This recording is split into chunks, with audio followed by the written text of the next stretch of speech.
After a year of preparation and just 2 months before it went before the camera, the producers of RoboCop2 replaced its director and brought in veteran Irvin Kershner. That's it. In a directing career going back some 30 years, it was the third time Kershner had taken a character created for an earlier film and done follow-up versions. I wanted to extend the character. I wanted him to make choices. I wanted him to get back free will. I wanted awareness to be taken away from him and put back. And then I wanted to do something with Robo2, and we call it the monster. But Robo2 is another cyborg that's created by the corporation, which would really make Robo1 obsolete.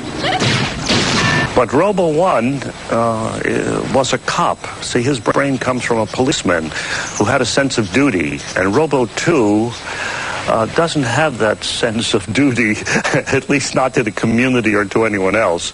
And so you have a conflict, which is an emotional and almost spiritual one. And as the director of the sequel, what about dealing with the star, the actor who has already put his stamp on the role? The actor is just as insecure in coming into the second one as it was the first time. And in this one, this was a continuation. And the key to this one was his need for love.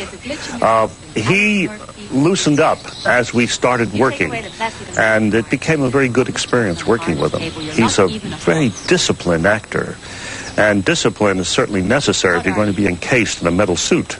Every time police officer Ann Lewis sees the metallic hide of RoboCop, she really sees what once was the person of her murdered ex-partner, Murphy.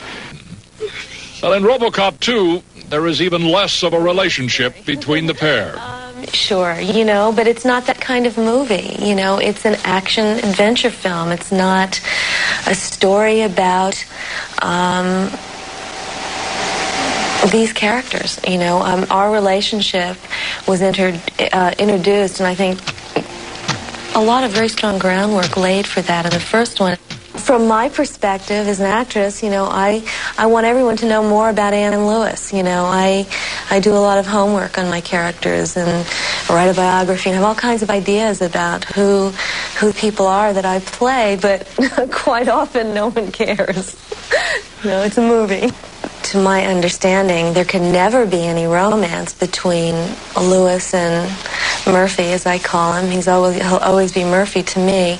But I think that there's a very strong bond between these two people. They're partners.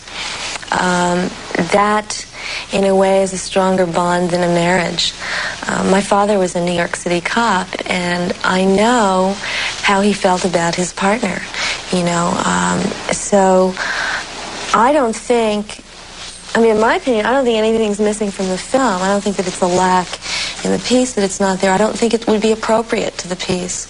Movies have to be brought in on a certain time limit, and generally in an action film, character will suffer.